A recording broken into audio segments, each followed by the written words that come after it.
watershed. Fire district is the Horseshoe Fire. We've got public water that's available to us on Brickyard and on 64, and I'll flip to a sheet in a few moments and show you those connection points. And then sewer is on-site treatment, and it is here. And then that would be able to connect over to sewer that's already across the street. We would have some new clubhouse amenity facilities. That would be this area.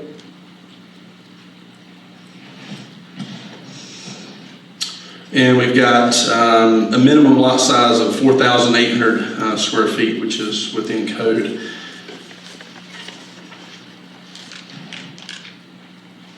As we flip to the next page, some of the black dotted lines, these represent representative areas where we expect storm pipes and boxes would be. So I'll give you an example of one. So this would be a storm pond of some sort. You'll see black lines here. These represent where the storm boxes and pipes that would feed to that pond, as well as here some other ones. So stormwater would be treated on site. As we go to the next page, this is the water plan. And once again, you'll see a water connection over here on Brickyard, as well as connection over here at 64. And we have connectivity throughout the development. Any kind of good water system, you're always trying to circle as many places as you can so you're getting water going in all directions. So we've got water to every one of the different units here through these connection points. And we do have allocation through the City of Hendersonville.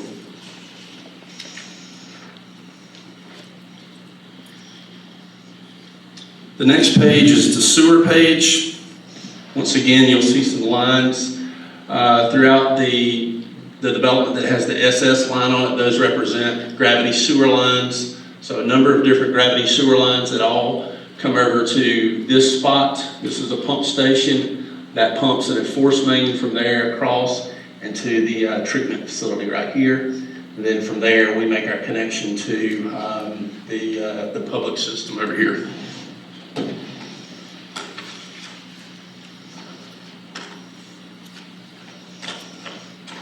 That's a quick summary of the plans, and I think most of you all probably want to ask questions, so I'm going to try to give as much time for that. I'm going to flip to the color rendering that we can speak from, and it's the same thing that's in front of the lectern right here. So just so that we can have it on record and so that everyone can hear your questions, I would ask if you wouldn't mind coming down to the podium to the mic to be able to ask your questions so that Warren can hear.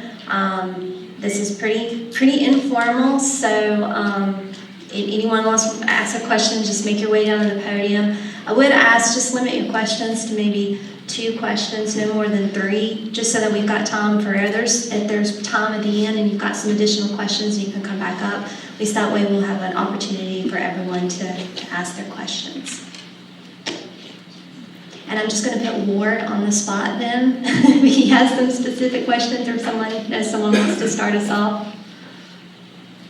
And we have a lucky volunteer that wants to go first. Good morning. And if you would, you may have to adjust that microphone up so you can hear. Okay, can you hear me? Yeah, I think so. Make it a little bit higher. Okay. Adjust that here. Can't hear. Yeah, these are pretty sensitive, but you probably will have to talk kind of straight into it. Good morning. Hayes Alby from Gulf Mountain Estates. Questions will be, what will the houses look like as far as their structures? I don't think exact structures have been figured out just yet, since it is still master plan. I'm sure it would be some mix of 1 and 2 story type structures, but it hadn't been defined yet. And you don't have any square footage of what those homes will be? Will they have garages? I'm sure there would be some that would probably have garages. Just show me a picture, it looks good. And any anticipated price range? I don't know that. they, you don't know if they'll have basements or crawl spaces? No, I mean, a lot of this we're trying to grade out to be as many pads as we can, pad being flat, so I don't expect very much in the way of basements. It's not to say there could be any, but I wouldn't expect many. Okay, thanks.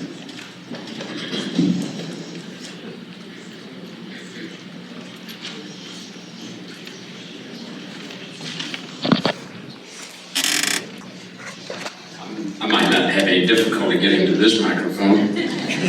My name is Craig Justus. I'm a resident of Gulf Mountain Estates. I've received one of the letters saying that our house would be impacted, or our lot would be impacted. About 31 years ago, I got into the real estate business, and I was mentored by a wonderful lady by the name of Margaret Blocker. And she insisted, I mean really insisted, that whatever transaction that we got involved in would have to be a win-win situation for everybody concerned. In other words, it had to be beneficial to everybody concerned. Could you tell me how, with this high a density, a development, how this could be beneficial to the neighboring communities that are around it, which consist of much bigger houses? And you know, to a large extent, a lot of our personal wealth is wrapped up in these houses. Could you tell me how I can be beneficial? Thank you for your comments, sir. I appreciate that. Just a reminder for everyone, I'm a civil engineer. As far as evaluations, what your house is worth, what something else that's going to be built is going to be worth, how it may value, or that's not within my purview. I hear your comment, and I definitely we take a note. I can't speak to what it's going to do to your particular house or your particular area, but housing is a need, whether we sort of like that or not, across the whole Western North Carolina. This is a very desirable place to be. We're very lucky that we get to do housing across all of Western North Carolina, and I completely understand that when it's close to you, it's very personal to you, but there is a lot of desire to want to live in Western North Carolina. For instance, yourself, you've lived here for a number of years, and I'm sure you enjoy it very much. Thank you.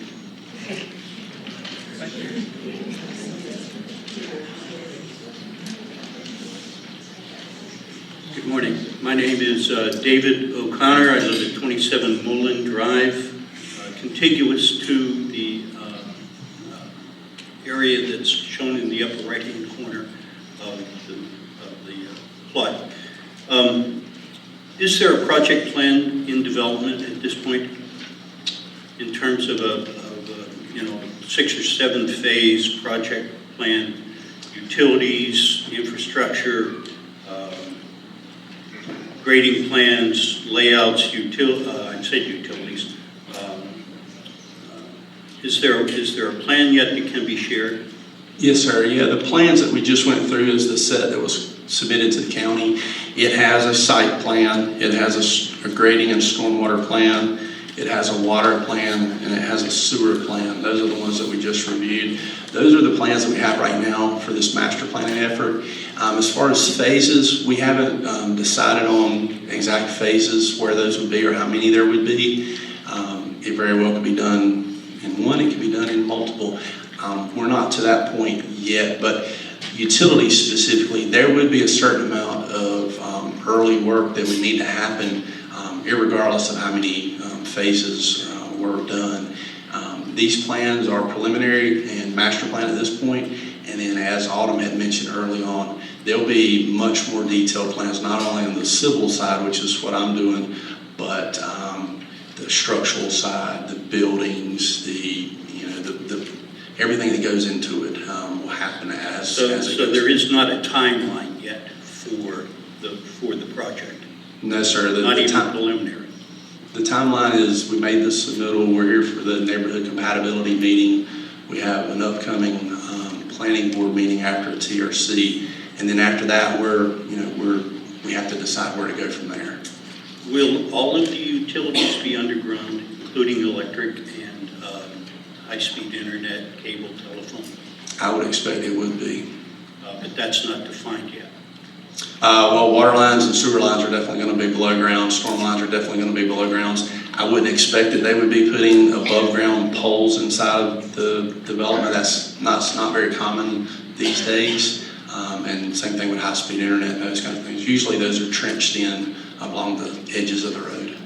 You know, given the size of this, I would estimate that you would need a 5,000 kW substation placed in the somewhere contiguous to the plant. Have you guys identified where the substations will be that will power the neighborhood?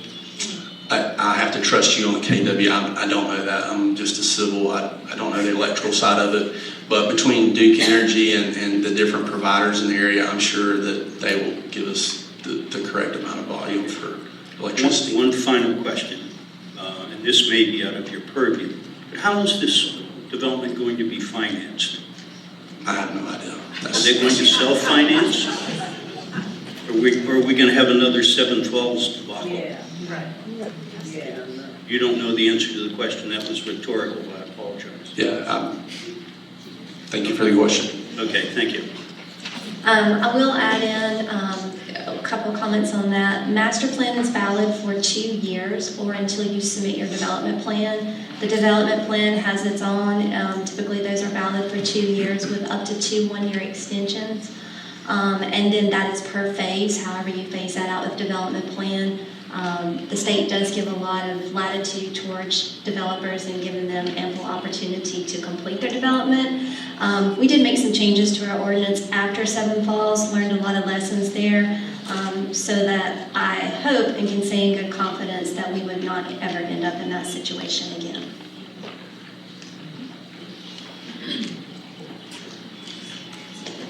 My name is Brenda Titus and I live on Fairway Drive. You mentioned earlier a location for amenities for this project. What will those amenities be?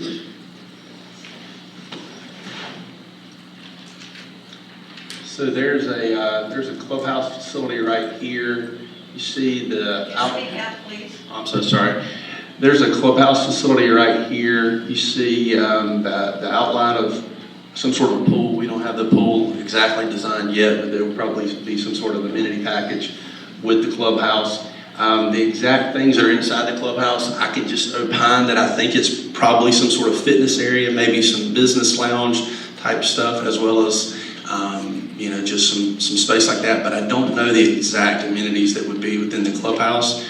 The other things that I'll point you towards is some of the black lines here that were green on my sheet are the walking trails, as well as we would expect probably some sidewalks within the development. What are the dimensions of the clubhouse? I can get close and say it's probably about 75 by 30-ish. Now, is that going to be sufficient to handle a project with over 200 homes? I would expect so. My other question is then, how many people are you projecting to live in this project? I'm not doing any projections on people. 242 lots is what I'm tasked with. I'm not sure how many bedrooms you would have in each one of these, or even how many people might sleep in a bedroom. So I can't really project people, but 242 lots is what we have on the master plan. Okay, you have mentioned a clubhouse. There must be a homeowners association anticipated with this project. I would expect so. What are their covenants going to look like? Will they be compatible with the other 18 area homeowners associations? I can't speak to that. I would think between the legal entities that set up HOAs, those existing 18 that you mentioned, this one and others, I'm sure that they would come up with some sort of covenants and restrictions. But that's something that would definitely happen over time. This is a master plan for 242 lots that we're talking about today. So I definitely take the comment. I can't answer it. I don't know the restrictions and covenants. Thank you. You're welcome.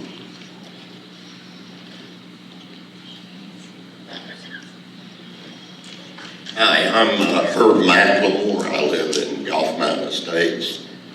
And what are the plans for your landscaping?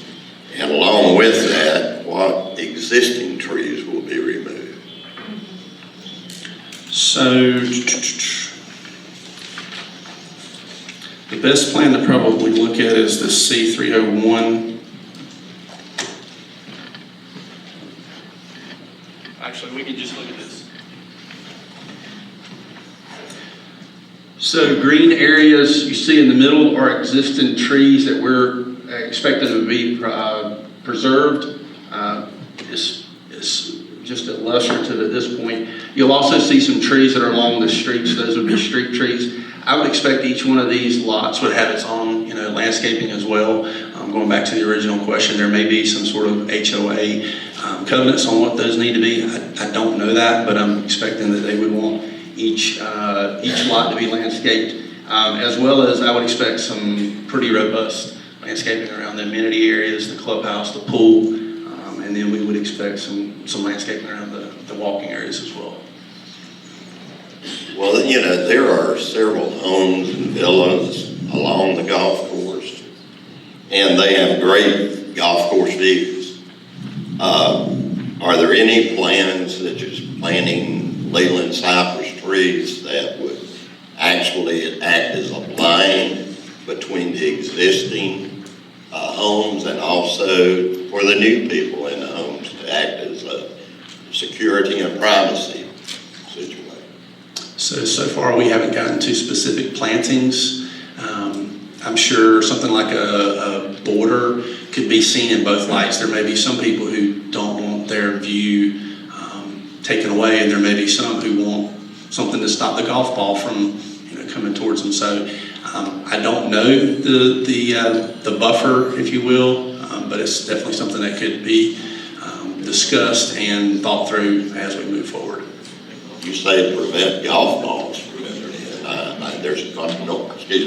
There's not going to be any golf there. I'm sorry, I was talking about today. I love playing golf myself. I know sometimes I get one that's slicing to the right there. Sometimes you want a tree to stop that ball from hitting someone's car or house or anything like that. So I was just making the observation that each person's backyard, some people may want to be able to see the golf course, some people may want to not be able to see the golf course in today's conditions. Your question was, what are we going to do for landscaping between a residential house and a residential house?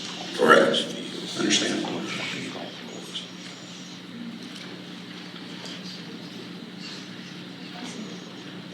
Hi, that's loud. I'm Senior Frederickson from 48 Fairway Drive on Gulf Mountain Estates. Along the same line, I'm told this is a gated community. Is there a fence planned around the community? And can you describe what is planned? There's no fencing that I've been made aware of to this point. Is there going to be a gate in the front? I don't know that we've talked about a gate. I had been told that, that's why. Let me look at my site plan and see if there's any place where we call out gate. I don't see anything on here that says gate. And any fencing around any of the individual properties? I think that would be up to the individual property owners as to whether they would want a fence or not, but there's no overarching fence. There's no making it a confined community. So there's nothing really that separates this from the surrounding communities? No, I don't think we're looking to segregate. Thank you.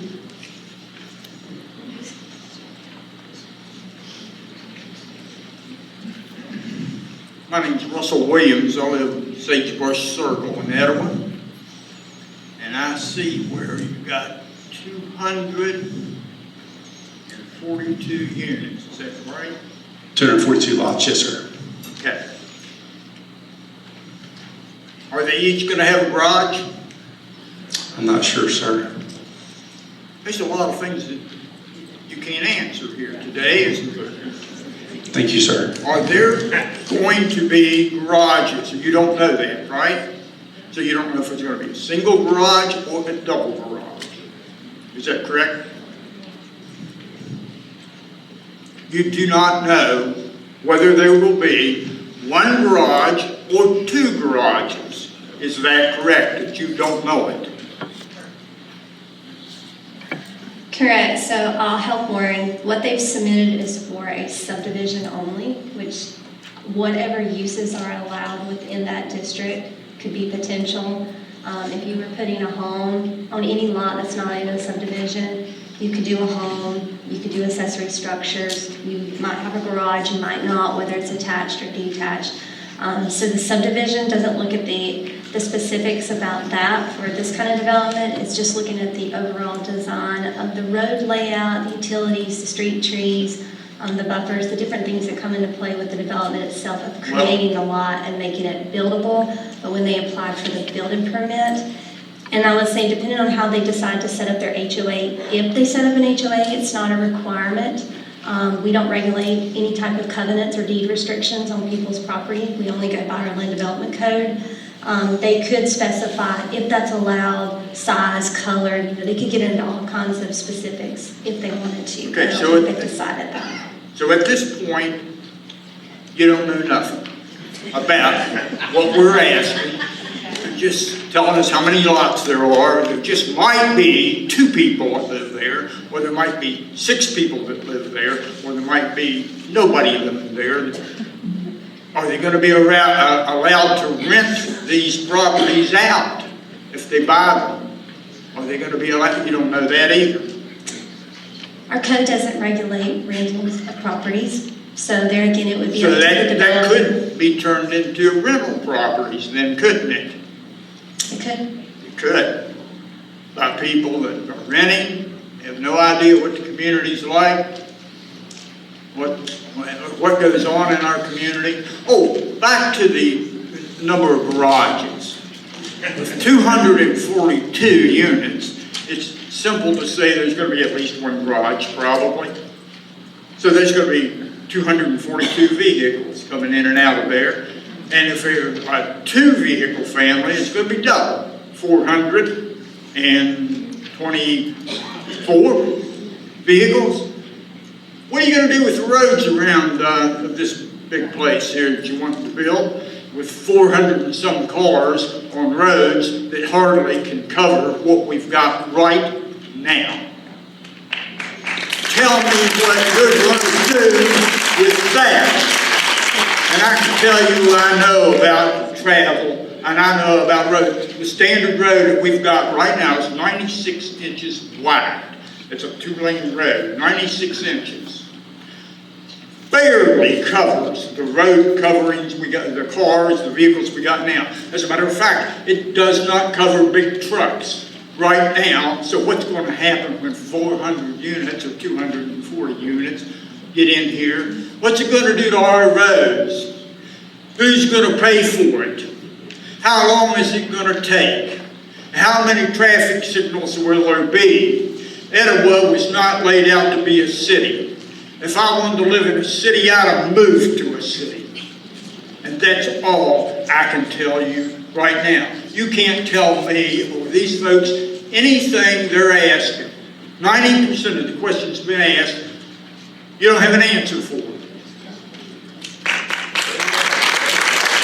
I find that to be, you're not ready for this. You didn't come prepared for this meeting because you can't answer our questions. Have a nice day. Thank you, sir.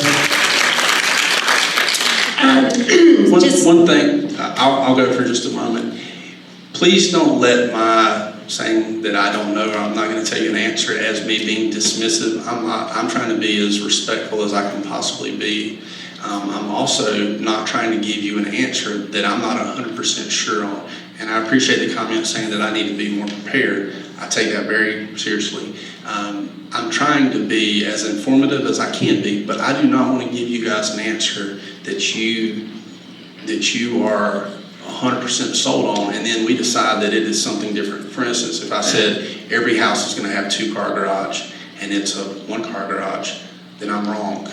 If every one of them has 1 and it becomes 2, I'm wrong. So I don't know the exact layout of the houses, so I can't tell you the garages, for instance.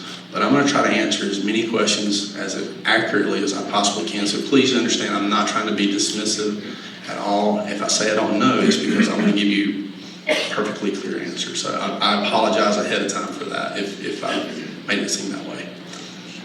Yes, and with that, I just want to add, with subdivisions, everyone has the right to subdivide their land, and there's only specific requirements that we can look at with that. Our code allows us to look at some other things depending on the project.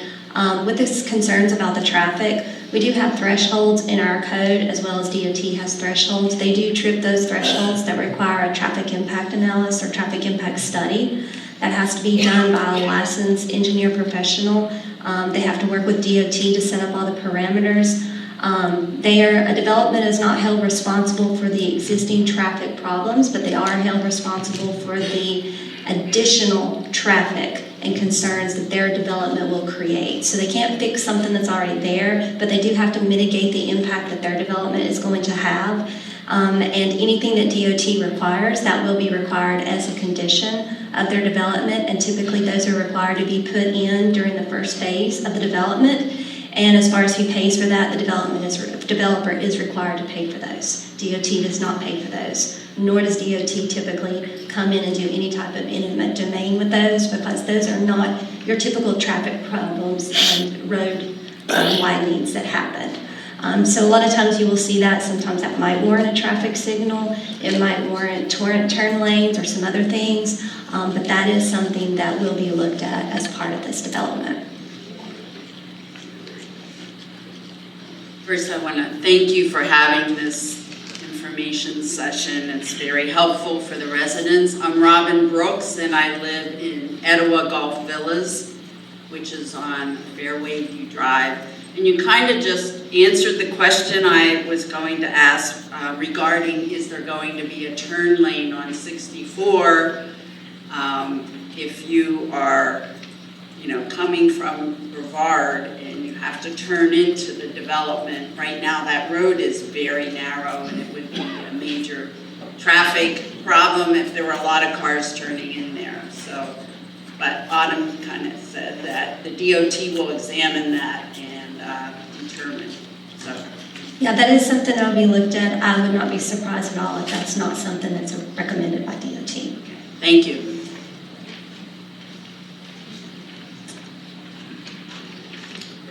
I'm Julie Gladden. Excuse me, I have a problem with my throat, not just here. Anyway, I live on the Golf Villas, and my concern is, will these homes be built so that they're encapsulated to prevent moisture intrusion into the homes? You ask about like waterproofing of the house? Yes, like if you have crawl spaces, whatever. I'm sure that, I'm sure that would probably be done. That's more of a builder thing, but anytime you're having any kind of basement condition, they're definitely going to want to waterproof that. And like I mentioned earlier, I'm not really expecting very many basement lots here. Everything should be more of a crawl space. Anytime you have a crawl space, there's a vapor barrier, that kind of thing. That's about as far as I can go into the water intrusion. But then the other thing we would do is certainly try to grade it, fine grade around the houses to get water away from the houses, just to not have that condition. And the concern about the traffic, I'm concerned about the fire departments and the ambulances getting to the people that need the service. Yes, ma'am. Yeah, I understand. Thank you. Thank you.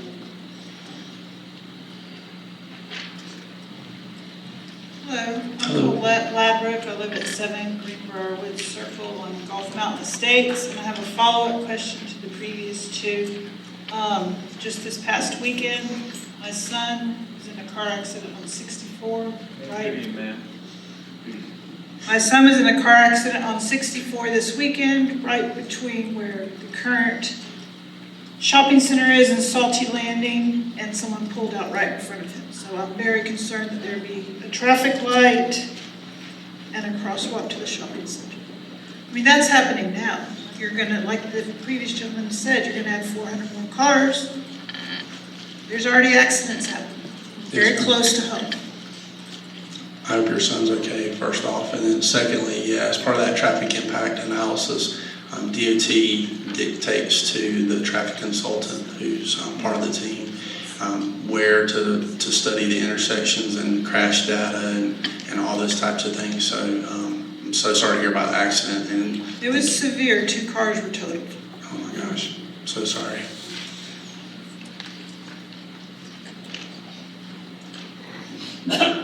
David Garnett, I live in Etowah's Reach area of Etowah.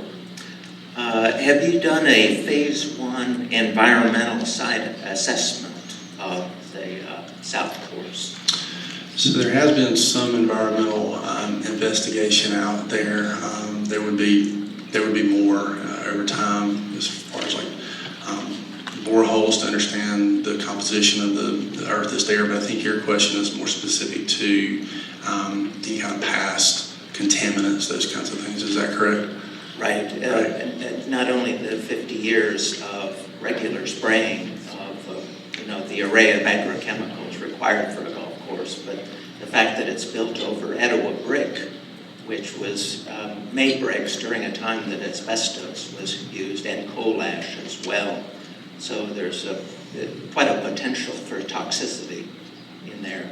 The study that you referred to, is that something that's publicly available? Or who did that? It's just all part of the design process. I don't know that it's publicly available right now. It's all part of plans and just what you're doing to decide if it's a project that's going forward or not.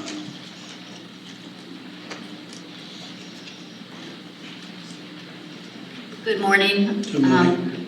Julie Brandt, I live in Etowah Golf Villas. My questions are about the wastewater treatment plant. Yes, ma'am. I'd like to know who the manufacturer is, who's making it, who is the vendor of this plant.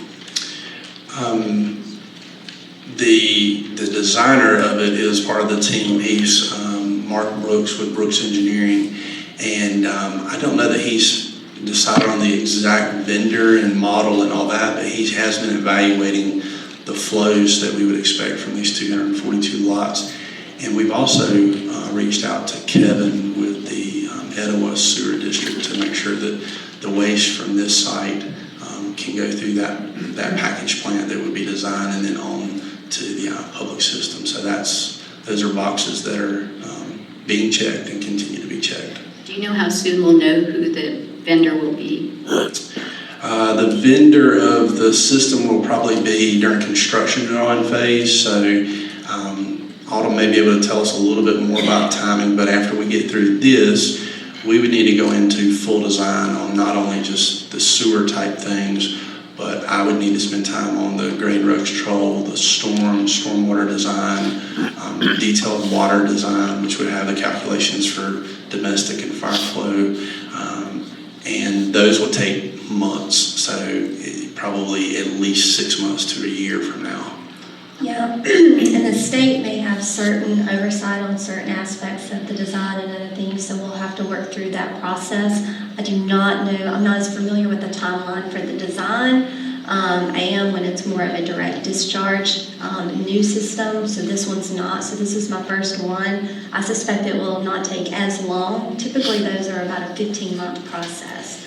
So the preliminary approval of the subdivision will give them the ability then to pursue that because there is a lot of money and everything that needs to be invested to kind of go through that.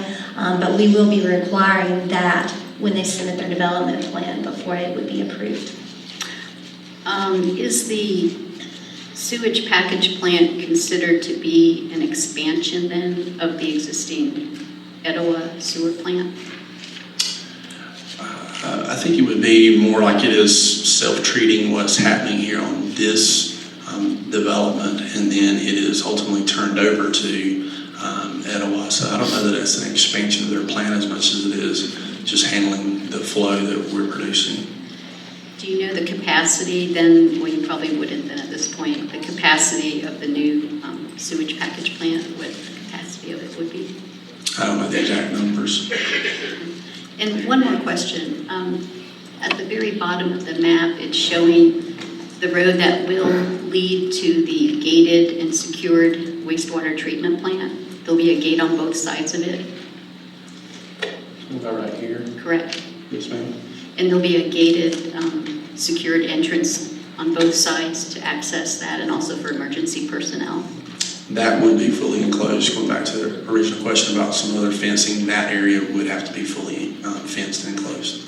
Taking that into account then, is the road that's leading up to it where those homes are, is that then considered a dead end or a cul-de-sac where they're having to turn about and go back the other way? Would you classify the end of that street then for the residents as a dead end street? So this is a turnaround right here for residents or emergency personnel. You also have a turnaround here. This has a nice loop that gets you turned back around as well. So we wouldn't expect anyone to really use this area right here, since that's just a connection point to the sewer. So is it okay to classify that point as a dead end point then for the residents, or a cul-de-sac officially? To use that terminology for the residents then, since they can't go through it? I'd say this right here is a T turnaround. I don't know if there's a specific wording you're looking for me to say or what. That's fine. Okay, thank you.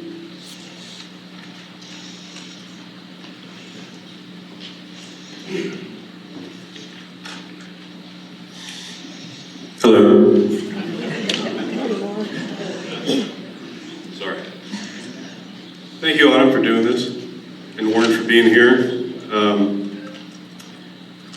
I hope you're getting a additional services contract just for combat duty. It's a shame that your client could not provide people who could offer us some more useful information than we've received so far.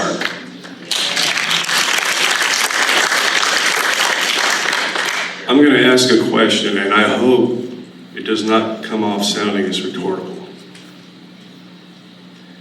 Has a geotechnical subsurface study been conducted to determine the groundwater elevation relative to the current topography? Yes.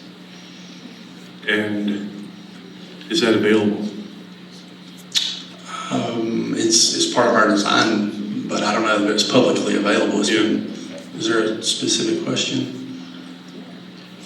Yeah, just ask it. Thank you.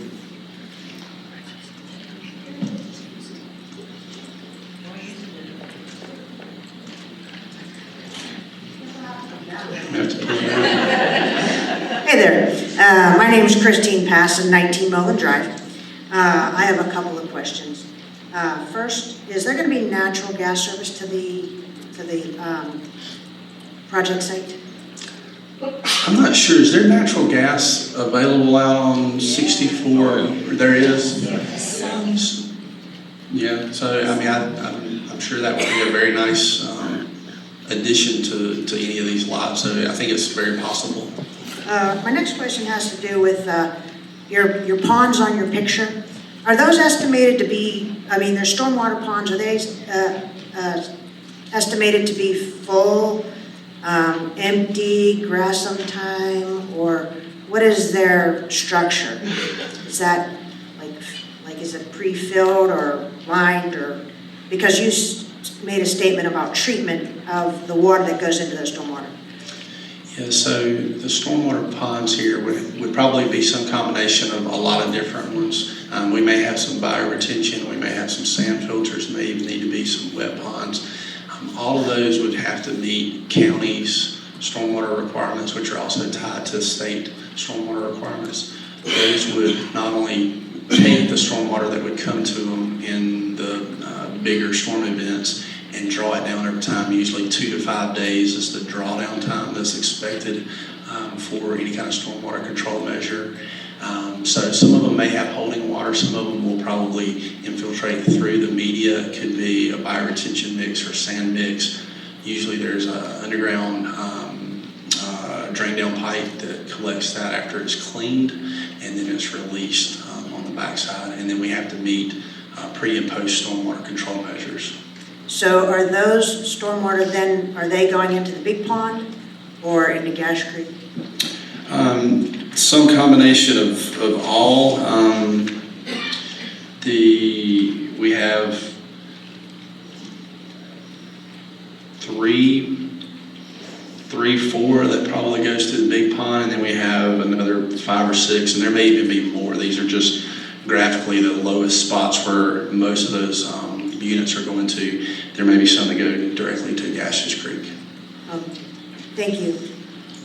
Oh, my other one was the timing of the initial construction. Is there a specific time frame, like 2026 or 2024 or 2028? I don't think there's an exact month or timeline right now, but if we were just kind of to opine through the process, so over the next few months would be this master planning process.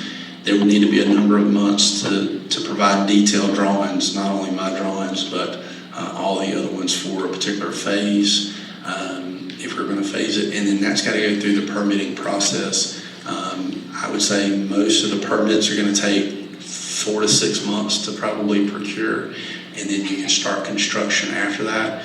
So it's now the middle-ish part of 2023. I think it would be into 2024 before you could realistically probably expect any construction. Thank you for your time.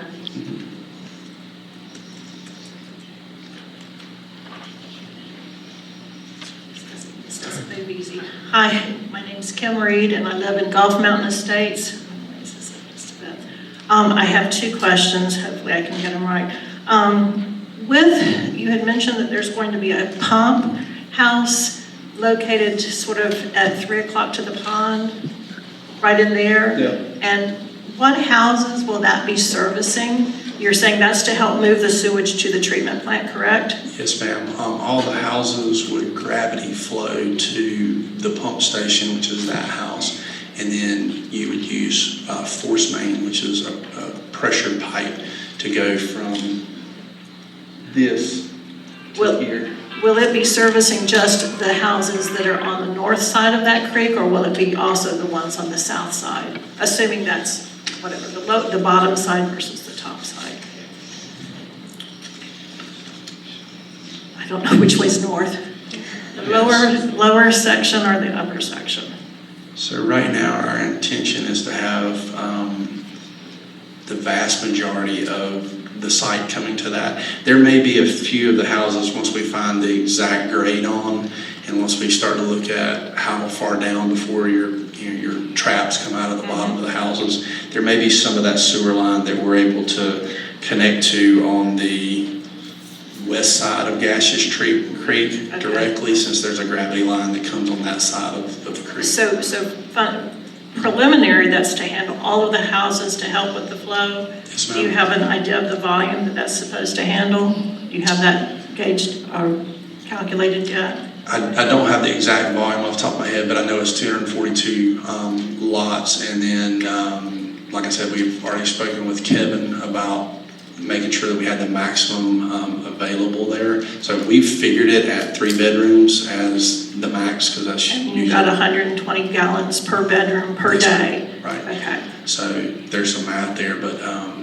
Right. What is the contingency if that pump fails? You're very close to the pond and that one large overflow, let alone the creek. Is there going to be infrastructure that would contain if the pump fails and then you have raw sewage that's not going to the treatment plant? Yes, ma'am. So there's state requirements for not only the treatment facility, but the pump station as well, for storage and emergency alerts and calls, and there's a lot of things that go into that if there isn't some sort of mechanical failure, that there's a lot of things that are alerted, and there is contingency plans to keep that. Will there be someone on a 24-hour watch, or will there be someone that monitors and manages both the sewer treatment plant and the pump station? Yeah, there will be a manager of that. Scheduled basis? Yeah. Okay. This treatment plant, will it be pumping all raw sewage to the existing one, or just the liquid? Treated sewer. Okay, will that be both the solids and the liquids? It would be I don't. That's a good question. Yeah, I don't know the exact answer to that, but it would do the treated. I understand that, but the question is, would just the liquid be sent down the line, which means how are you gonna handle the solid waste? Whether you're gonna leave it out to dry and be hauled, or whatever, or just hauled off. So is that a question that we could, We'll put it in the that's an record and we'll important get question. answers for you from the sewer designer. Okay, one last, I'm sorry to take everybody's time. One more question. Which of these two entrances would be considered the main entrance? Would 64 or the Brickyard Road be considered the main entrance to the subdivision? That's got to know that one. Yeah, honestly, I think you've got equal amounts of people that could come in from this side, just looking at connectivity. If you were going to build a big sign that says, "Welcome to my neighborhood," which road is it going to be on?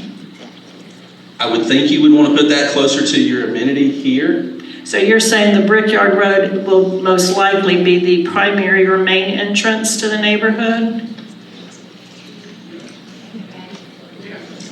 I don't know, but I'm gonna tell you that I'm gonna tell you Okay, that you're the silver angel. This one wasn't how the houses are going to be built. I understand. I was trying to explain the theology behind Okay. what I'm trying to go here. So you're asking me the dead main entrance. Which and I'm would just you trying to talk consider through it the with you. primary? Yeah. So if I was to look at connectivity and how a driver would want to come in, if you're one of these houses right here, I think you're definitely going to take this spot. Basically, that's the only entrance. If they came on 64, they'd have to wander through all of that east side of the neighborhood just to get there. So definitely the west side of the neighborhood would be coming through that section, right? So I think the majority of the people that are here, this pond here, are probably going to want to use this entrance. Correct. And I would think most of the people from about here over are going to want to use this entrance. Okay. So I'd say that's about half and half. Okay. I don't know whether you would call one the main or the other, but I will say that's the clubhouse. All right, so I don't know if this is the place, but if we could have for the record that anybody coming into that Brickyard entrance from Brevard, I will almost guarantee you they're going to cut on Greenwood Forest Drive. That is a straight shot, and that will be the main cut through. They're not going to go down to the light where Brickyard joins 64. They're going to cut through on Brickyard Road. So if that could be included in whatever studies, that's going to cause, that road is already not in good shape, and that's going to cause some. Then you have basically two turn points. You're going to have one at Greenwood Forest and then one at the main entrance. Again, thank you for the opportunity. Appreciate it. Thank you, ma'am. And I want to add to that as well, that is something DOT typically looks at, and sometimes they require some of the entrances to be gated for emergency service only. So that is something they will take in, and that is something that I will make sure that I forward to them the concern. Name's Mike Reed. I'm with Gulf Mountain Estates. I received a letter also. My main question has to do with the subject of this meeting being compatibility, and the fact there's no way for us to see compatibility other than lot size and entrance, because the compatibility is mainly going to be in what is going to actually go in, the covenants, is there going to be protection for those neighborhoods around it, that this is kept in the same compatible manner. So unless we can get some people in here to help with those answers, I'm going to ask this not move forward until we can get some answers that say whether it's compatible or not. I've got two different answers on the size of the lots. Someone from the county told me up front that it'd be 4,800 square feet, which I thought was a lot less than the 10,000 that I saw in the books. You mentioned 4,000 square feet. Can we not get good answers? Because I don't have enough answers to tell me what kind of fencing is going to be allowed, external things, can you park boats, tractor trailers, can you pack motorhomes, all those things that this compatible neighborhoods don't. Until we can get some answers to that, I don't know how you can tell compatible and tell them to go ahead and put in millions of dollars and then tell them no because it's not compatible later. It's now or never that you're going to have to decide whether this is compatible. And in my opinion, it's not under what we can see at this time, and we need more hearings with the right people here, with the right decisions on what's going to come into our neighborhood. Thank you very much for your time.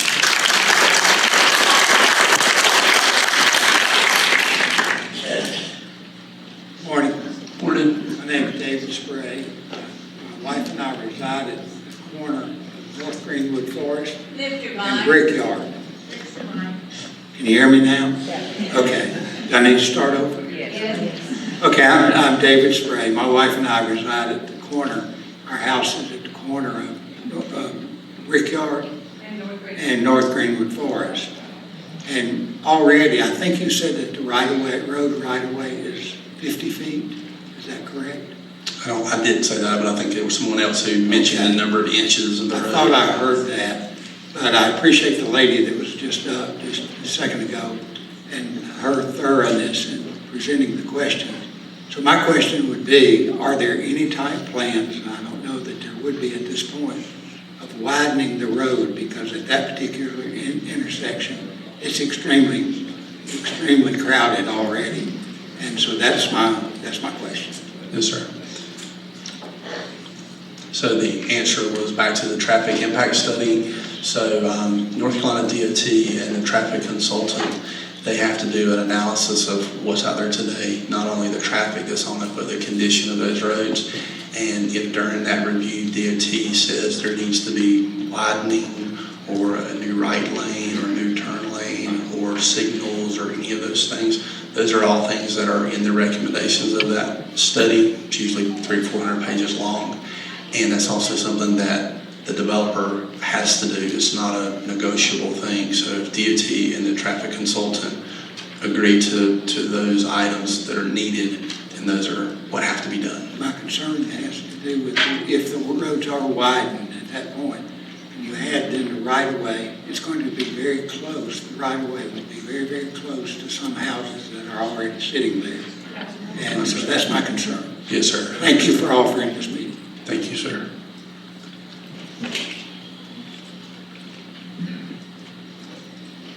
Thank you for having us. I'm Carol Reimel, and I live in the Gulf Villa homes before the villas.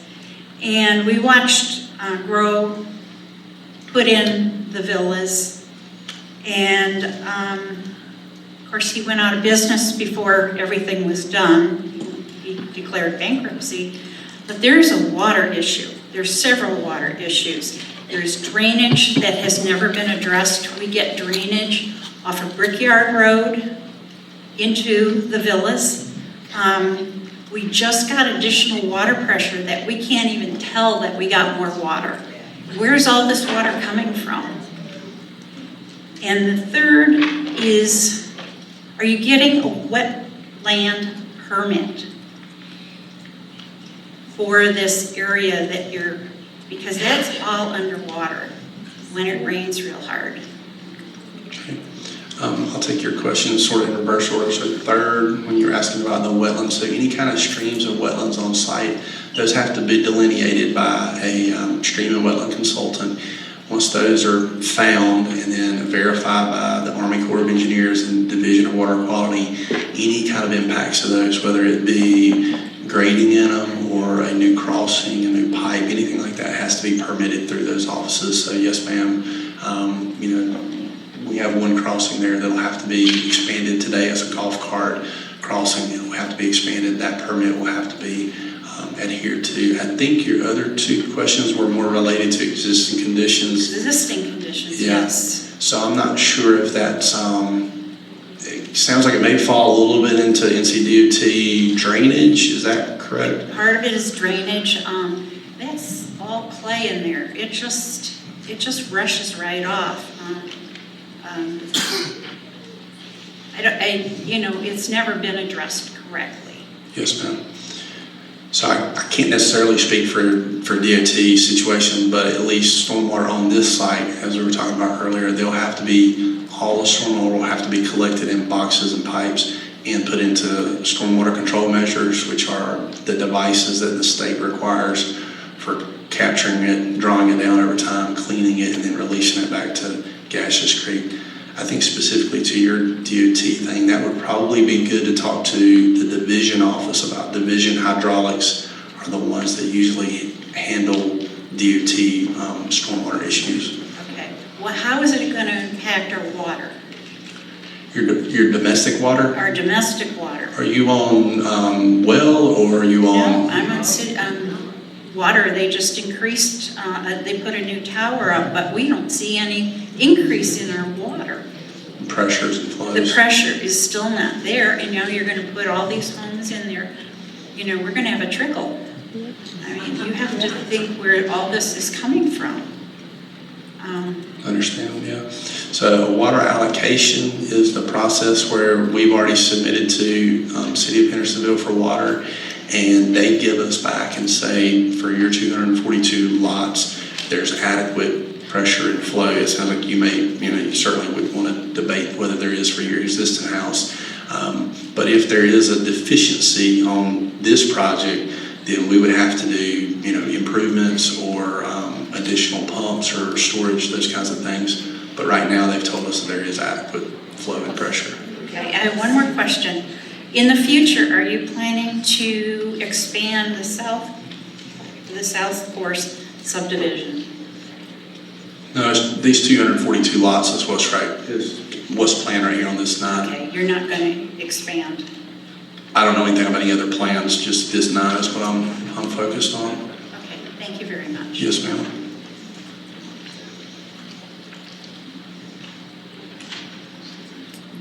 I'm John Flynn. I live at 91 T-Box Lane, which is one of those little buildings down there at the bottom.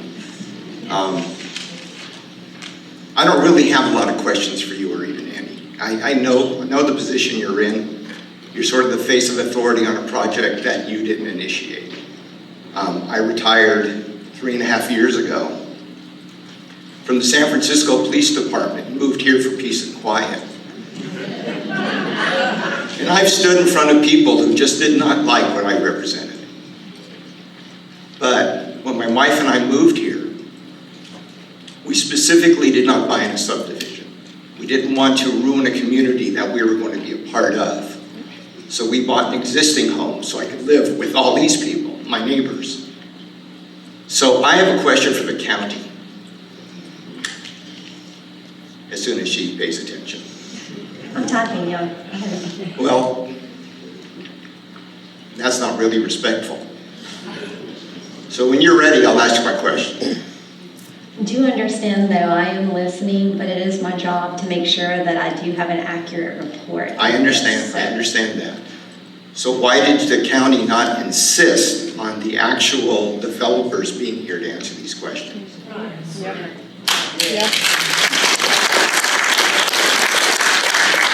So the developer or the property owner is not required by ordinance to be here. They may appoint an agent to represent them.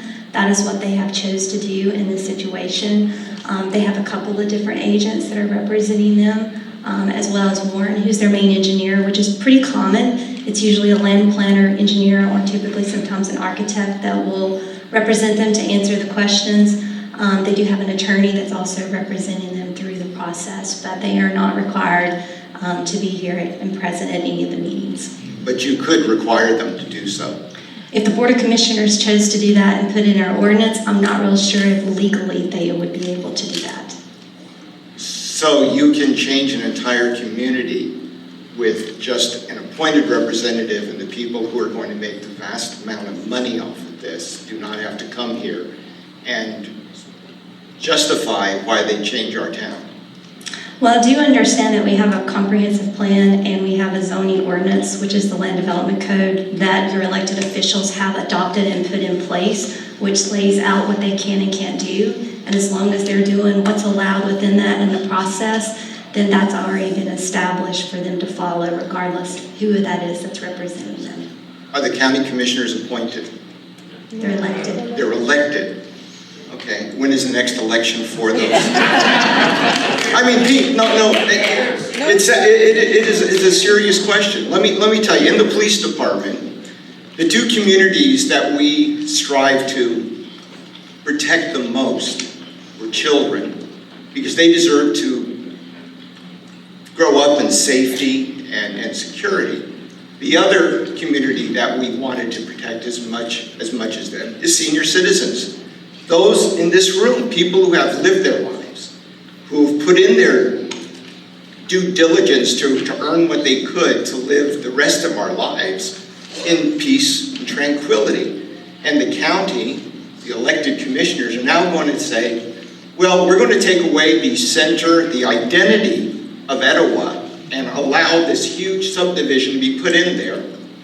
And we're okay with just them sending a representative. So can we have an extension of this meeting to where the commissioners are here and the developer? Because I respect you as an engineer. I don't wish to be in your shoes at all.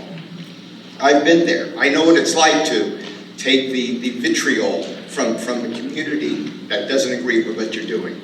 And I understand what you're saying for this. If we were all in agreement with this, we would love to ask you a bunch of questions. But right now, it's the county that owes us some answers.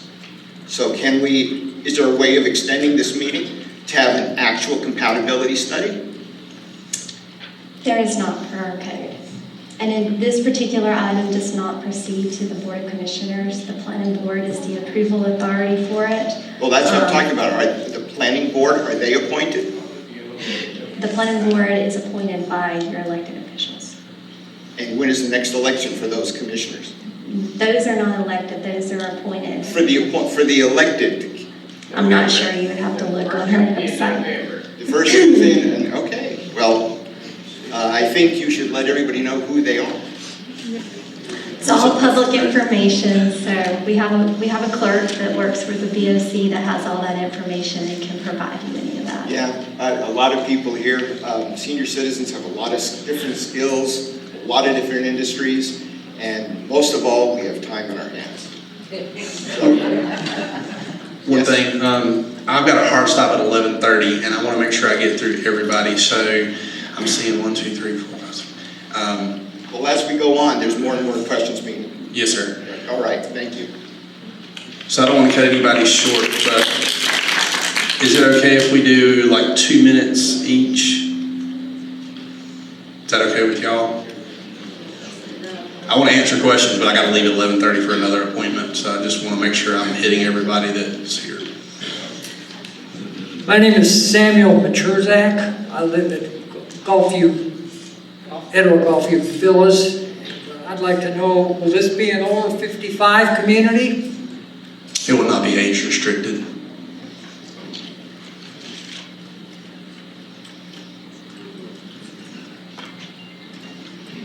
My name is Kenneth Martin. I live at 164 Brickyard Road. At this point in time, there's anywhere between 50 and 75 dump trucks that come by my house every day. With these 200 and something homes coming in, how many more dump trucks is that going to provide through my yard that they tear up? And I'm also a volunteer fireman. I've served in Harrison County for many years. The Etowah Fire Department cannot handle this many homes right now. They have not the staff or anything. My last one is, what is this development gonna do for me? For my house, my property, my taxes went up $150,000. My house was built 1960. Nothing done to it. What's it gonna do for me? What is this development gonna do for me?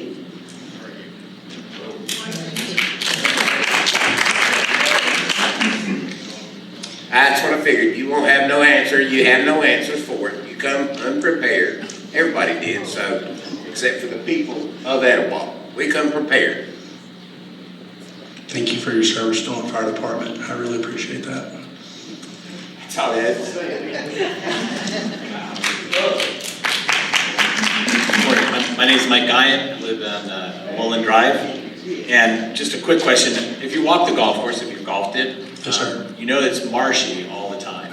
What remediation are you going to do so that, I mean, I understand the stormwater and it collects it and it's going to run down the streets and into the drains, but the soil's already marshy. Are you anticipating changing the grading to where everything's gonna be elevated 2 feet? Or, you know, what is the remediation for that?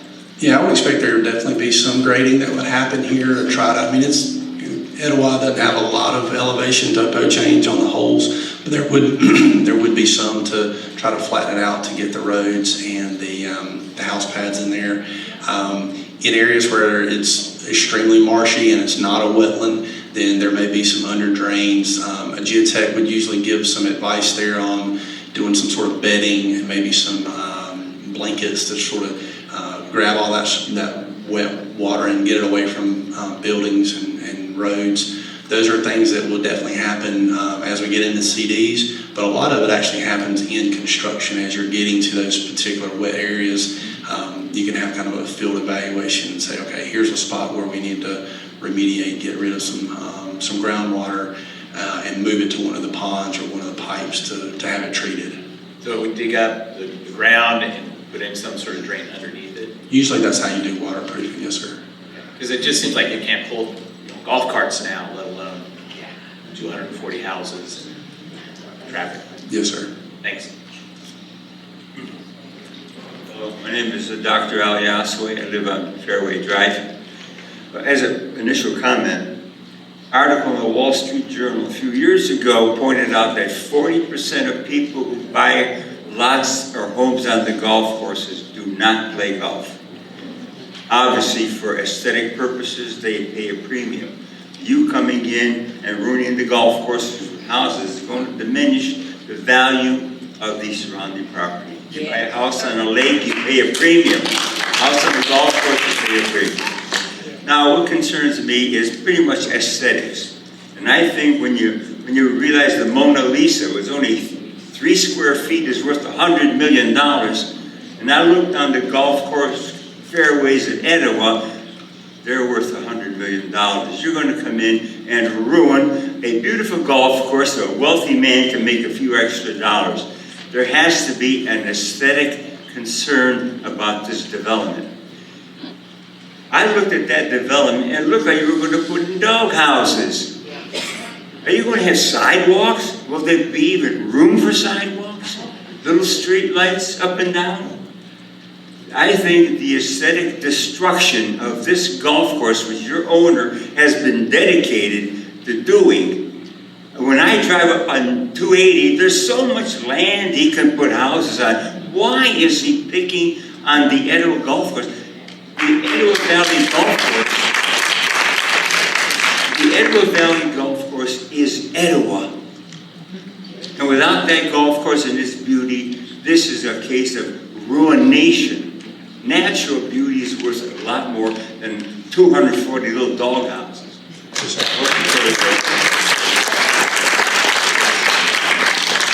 My name is Joy Charleboy. I live in a condo on Fairway View Drive of 3 units. Our condo was the first building on that street. And every room in my place looks out onto the golf course. And I have 10 feet from the edge of the property line at the back, at the rear of our condo. And my concern is the homes would possibly be built there would be 10 feet. That's 20 feet. I'm looking into several lots here. My question is, what is the smallest lot, the minimum size? 4,800 square feet. 4,800 square feet is the minimum. No, the smallest lot of the dwellings. What is the smallest lot size? 4,800 square feet. And okay, the largest? I don't have the largest. The minimum was, or the min size is over in the data block. Yeah, I don't know the exact square footage. Just looking at the plan, maybe twice that, give or take. Well, all 3 of us there would be looking into, 20 feet is not very much border. We're looking into the rear end, not even room to have much of a greenery there.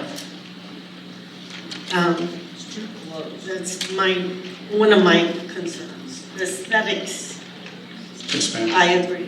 Thank you, ma'am. My name's Wade King. I'm HOA president at Fairways. Yes, sir. HOA, it was built by Mr. Todd. It was owned by Mr. Todd, and he owned every bit of it. And it was named Fairways for a reason. We have septic that is running out of the back to your property. So we have an issue with that. We have schools. Are all those going to be paid an impact fee to the schools? Like the ones that are being built on the other side of the county? Because all the schools cannot handle the number of kids that will be coming in there. Are they going to be charged that? Is there standard impact fees for There is subdivision? not. North Carolina as a state does not allow us to do any type of impact fees. So there's none on any schools that are being paid towards the schools by the builders of these other units coming around the Harrison counties? It's No illegal. money's going to the school system on each lot, so Right, it's illegal in North Carolina. the school just has to cover it on their own. I think Or our tax- taxes. Yeah, I think taxes do it. Well, that's a big word in itself. I agree. The golf carts that are going to be coming to your new golf course, that the guy's going to be fortunate enough to lead us, are they going to have to cross Brickyard Road to go to the north and the west? I think they would still continue to cross. That'd be dodging a lot of traffic. Yes, sir. I think they do that now, that they go across the Brickyard? Yes, Okay. we have to, but we don't when we get to play the original course that Mr. Todd built for Fairways condos and every other house and community along that. Yes, sir. In that area. So it was built for that purpose. Etowah, as the man said before, 90% of the bricks in this area came from there. And it's known for that and the golf course. And the people around it love Etowah like it is. We weren't fortunate enough to be like Mills River and be able to become a city and then have limits on the amount of land. Those are way too crowded for my. And the man you're talking about, the septic one that owns Etowah. Who was that? That you said you were gonna give some of the septic to the Etowah condos, because we tried to get into the Etowah Etowah septic. $80,000, $90,000 for us, just 8 little units to get in there. I don't know how much you're gonna give them to put some over there. Their septic. Is that Griffin? Mr. Griffin, who owned the golf course at one time, who has benefited probably from it. Still owns part of that. My name's Mike Lewis from Etowah Golf Villas. We were talking earlier about, say, fencing around the neighborhoods, it's properties, owner's responsibility, which is fine, and maintaining their own property. But what about the boundary around the neighborhood? Who's going to pay for that boundary that goes around it and pay for it and maintain it? Boundary, you're talking about a buffer around the whole? The buffer around the whole golf course, around the whole area. Who's going to pay for that and maintain that? The homeowners of that area, or who's going to take care of that? Alden, is there buffering requirements residential to residential? No. Okay. So there's no required buffer between residential to residential, just like any other subdivision? I mean, looking at the print, looks like there's like a 10-foot, I'm on Fairway View Drive, so like a 10-foot. Down in here? Is this what you're talking about? Well, actually, it's on the other side of the map, by that sewer plant, opposite from it. Right here? Yeah. Yep. No, straight up further up. Top two road, right up in that area, right in there, right there. All that wooded area. Yeah. That is going to be a buffer in between that and the houses, that they're gonna leave, us, that they're gonna maintain the woods there? Yeah, anything that's on that property, those people would have to maintain. If it's not part of the HOA or on someone's lot, no different than your house. If it's on your lot, you have to maintain it. Well, theoretically, those woods belong to the golf course. Yeah. So if there's maintained there, if the trees go bad, who's gonna pay for that if the homeowners don't own that? HOA. Who's HOA? HOA, Homeowners Association, HOA. That is gonna be, we have our HOA, I'm the vice president of ours, but that's not our property line. So that woods would have to be on the golf course side, who would maintain that if they're left. I mean, it's a good order to have, but who's gonna maintain trees from falling and maintain that? Because each homeowner won't be able to do that. Right. That's a good question for your developer. The Homeowners Association of this 242. Right, correct. Would be maintained. They do the 360 around the whole neighborhood like that to maintain that buffer. Yeah. Thank you. Thank you. Thank you. Thank you for being here and giving us an opportunity. I'm Dick Allen, and I live on Fairway View Drive as well as Mike and several others. My question has to do with the stormwater drainage plan, and that effluent goes into Gas Creek. And I'm concerned about what happens to Gas Creek and the habitat around that area and the wetlands below that. Are those provisions been looked at or expected? Yes, sir. Yes, there's stormwater proposed on site, a number of different ponds and stormwater control measures that I talked about earlier, the bioretention, sand filters, wet ponds, dry ponds. Those would be all the ponds that would be built as part of this development, and those would be the ones that would be treating that effluent, as you call it, and going down to Gaseous Creek. There's county rules that we have to hold back to the pre-development conditions, so we can't shove more water into Gaseous Creek than what's going on it today. And that's what those ponds do. They don't only treat the water, but they actually control it to the flow, the volume, if you will. Was there another question there? No? So yeah, there's on-site treatment. Thank you. My name is Eloise Ray, and I live on the corner of North Greenwood and Brickyard Road. It's a really narrow street. We've had proposals before that if that particular street were widened, it would come up to our front porch, or it would go to the driveway of the man on the other side of the street. Considering that this is a compatibility meeting, how do you perceive that this would benefit me or the surrounding area? What are the pros and cons? What are your perceived pros and cons for us? First question, did you say you front to Brickyard or you front in somewhere else? You mentioned some road. North Greenwood is the cut through that everybody uses. Yes, and already the people who turn are in our yard. Yes, ma'am. When they proposed this before, there was going to have to, because of the traffic, there was going to have to be a turn lane. And it would have, if they had done what they had talked about, it would go all the way up to our front porch, on the side of our front porch. We face the golf course. Now, while I would love to keep the visual part of where we live, but that's not my greatest concern. My concern is how will what you propose benefit the people in our community that live directly on North Greenwood or Brickyard. In that corner of North Greenwood and Brickyard, I don't have a real keen sense of direction, but if you were going to the main entrance of the new community, would you turn left there or right toward the clubhouse that's presently there? So, I think as people come up Brickyard, they're going to want to come in this direction. I would say if they're coming from, I'm just talking bigger picture, Mills River, they may want to come down Holly Springs Road and then turn a right and then a left.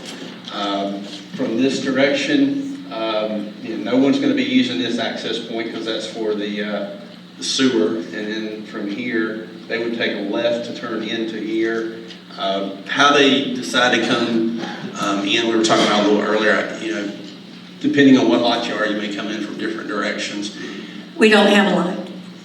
But I'm still confused. Would you show me where North Greenwood, there's a T at Brickyard and North Greenwood. Where would that location be? Is this North Greenwood? Yes. Okay. So where do you want me to go from here? That's North Greenwood. Okay. So are you wanting someone to be driving? Okay, if I went from that intersection up to the entrance, would I be turning right or left? You'd be turning right. So North Greenwood, Okay. you would take a right, you would go up, like you're going towards the existing golf course. Yes, sir, that answered my question. Amenity, and then take a right into here.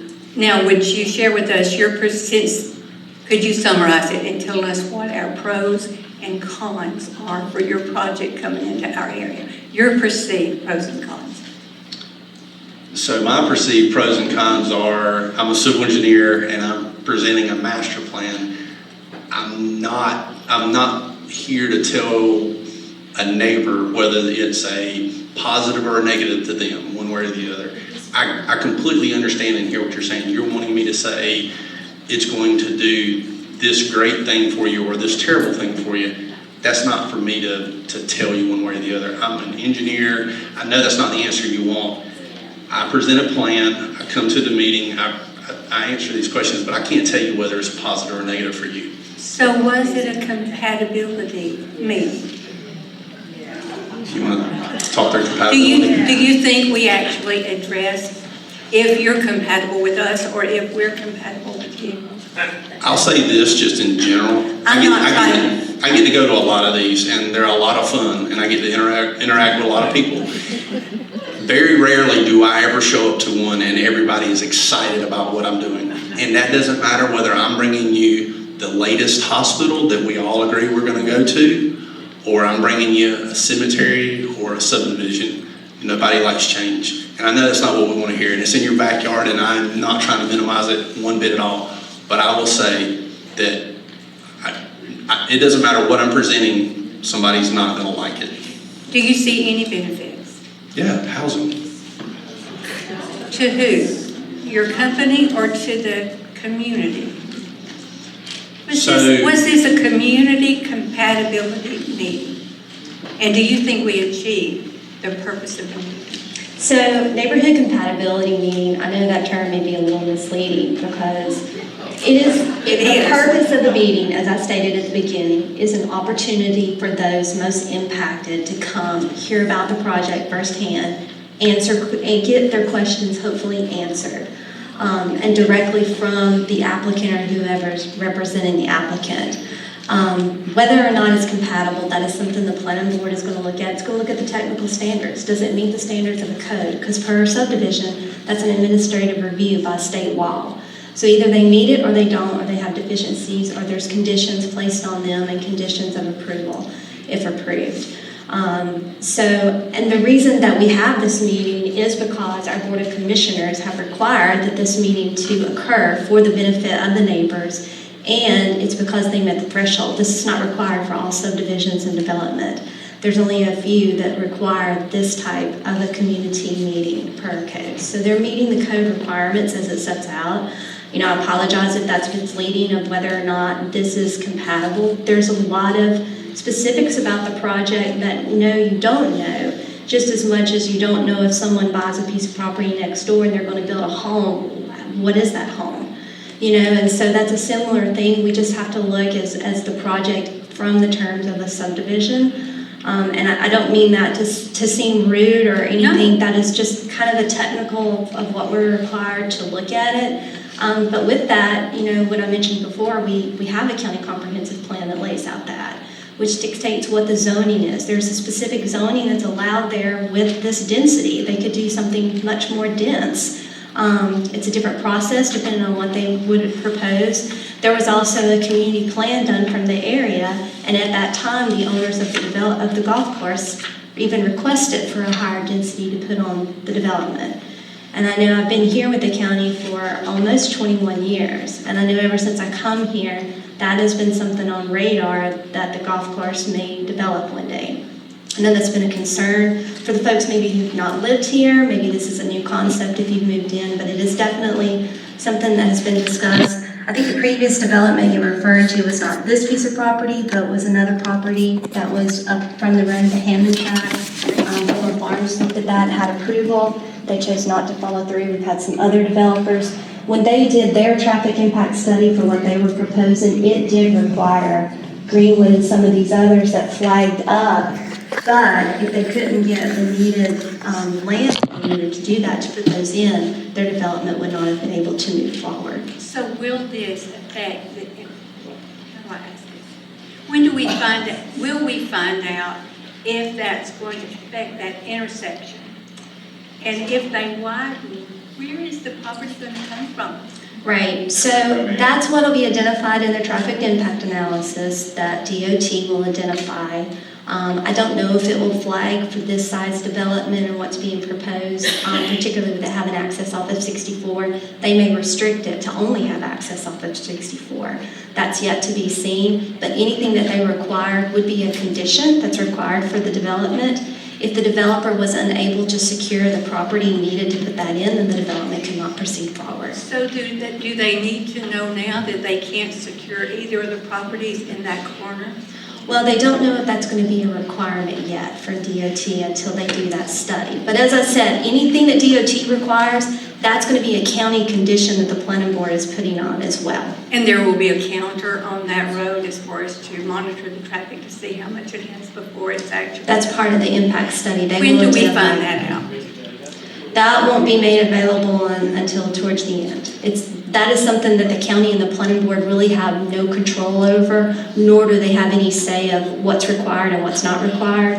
DOT, because they are in charge of all of our public roads and all of these roads around there are public, they have to be the ones to say that, yes, this is going to be required and this is what it has to look like and here's our standards of how it meets it. So they'll have to do that before any grading takes place on your... That would be a requirement. Now, granted, with the master plan, they can't do any grading yet. They have to have a development plan.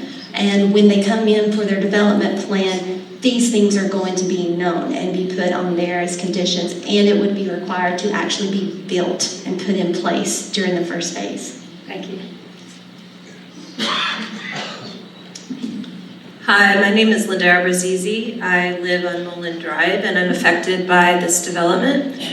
First of all, we were misinformed. We were told that the county board members were going to be around, so this is very different than what we were told.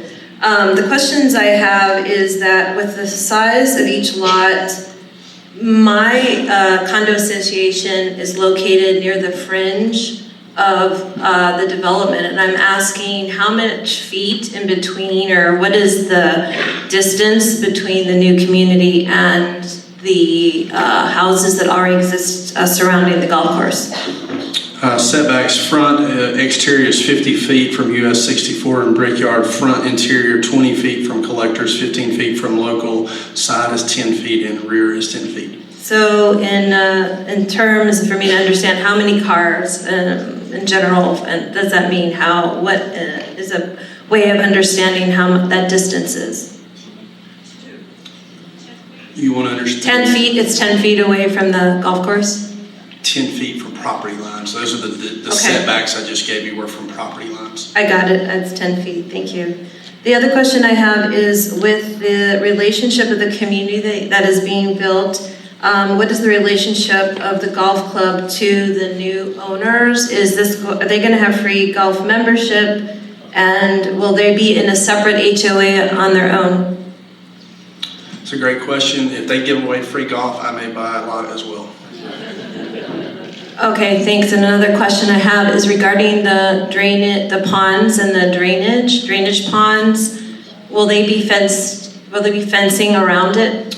There are requirements for any kind of standing water to have fencing to keep out small children and anyone that might fall into it. So there would be requirements for that if it's standing water. Okay, another question is the permits to develop this. Has 10 of them, or I've heard that number 10, has that already been approved to build this? There's been nothing approved so far. This is the master plan. This is the first step in the process. Okay, thank you. Thank you. David Deal, 30 West Fairway Drive. Under your plan here, I kind of zoomed in on it because I've got 2015 vision, but I can't read this stuff. But it said that there's an owner/developer, and there's a name Tribute Construction. Do they own this land? I think they have a letter of intent, or basically a legal right to buy it. A contract? Yes. And does that same contract provide for development of the other two portions of the golf course, such that there could be an excess of 750 units? I haven't seen the contract. I just know they're under contract. So you haven't even seen it? Nope. So I never see people's contracts. Okay, so if there's over 750 units as part of an overall development, doesn't that require a different level of scrutiny in terms of the county commission versus the planning board, or whatever the particular board is? And this is kind of directed to the administrative employee of Thurston County. Right, so all they've submitted right now is just for this subdivision on the 83 acres or whatever with the lots, and so it's per that. If the remaining of the property was developed at a later date, then yes. And we do have certain things in our code that requires, we have a thing called aggregation. So if it's done within a short amount of time, you can't come in under a lesser review and then buy the property next door and do that. We would still look at it as one comprised development that would have to meet our standards. And there are different standards based on the number of units that you're proposing and the type of units. So they can't do it seriatim, like just do this and then come in the next week and say, we're going to do the other course. Correct. The third course? Correct. That would kick in and throw it into one development and send them back through the correct process. And you mentioned that the density could be much higher under the R1 zone, and I'm assuming. How many units per acre can be allowed under R1 in this area? So standard is 4 units an acre, intermediate is 6 units an acre, maximum is 12 units an acre, and that's straight out of the code for R1. And those different density requirements, a lot depends on your soils, whether you're doing septic or you have access to some type of public or private system. The first two are meant for single-family homes. The higher density is really meant for multifamily apartments and those kind of things. Does the county require the actual contract to be presented so they can know, are there phases in the contract that were right to this for this, that for that, and whether they paid, or we even know if they have standing, if the contract's not valid or not enforceable? So we don't get into the legal contracts of whatever the land acquisition is. We do require that the property owner or whoever has the ability and authority to sign on that or show us proof of that documentation so that they can make the request for a subdivision rezoning, whatever the process is. But the terms of the contract between the buyer and seller is not something we're usually privy to. But in terms of whether they even have standing under the contract to say they have the right to do this, you don't know, or? Yes, I do have that documentation that gives the potential buyer that is buying this permission from the current property owner to pursue the subdivision process. And that's public record? Yes. Okay, thank you. And are these public records going to be available online for people in the audience that might want to see them? There will be. There will be a report. Sorry, there's a map flying around. There will be a report of this meeting that will accompany the agenda item to the planning board. And we typically post our agendas up a week before the meetings, and all of it's posted up on our website in public record. So even if the R1 allows 6 units per acre, if compatibility shows that I don't see these 6 unit per acre developments adjacent to this one, can that be a factor for the planning board to disallow what they're seeking, even though they're not seeking a zoning change? So they'll have to look if they meet the standards that's laid out in the land development code for the request that they're making, which is for a subdivision. If they meet all of the standards, they come through and sufficiently show that they will meet it, then potentially it can be approved, but it's almost always approved with conditions. Conditions that they will have to follow up, and there can be certain triggers. Since how they're not asking for a development plan, because sometimes folks come in and ask for a combined master and development plan, and so that development plan gives you kind of that ability to go kind of start moving dirt, and so at that point is when we want to actually see a lot of the permits in hand and a lot more specific. But the master plan will lay out ahead of time all the requirements and permits they are going to need when they start getting to these various stages. There's nothing to prevent them from coming in with the RV park again and saying, oh, we want to do that right next door. So they withdrew that application. There is some question when you go through and get approval and you seek another approval, then which one becomes the valid approval? Because typically I can only have one approval on project that you're moving forward with this. So even if they were approved for a subdivision, they chose not to move forward with it or do anything else, and a new property owner or this property owner decided to make another application for the RV park and go back through, they would go back through that process, which is a separate process. But if they've already started the subdivision and we've already got phases on, then that's vested into this development. Thank you for your time, appreciate it. Well, I want to thank everyone for attending. The planning board will be looking at this item on August the 24th. That'll be at 4 o'clock.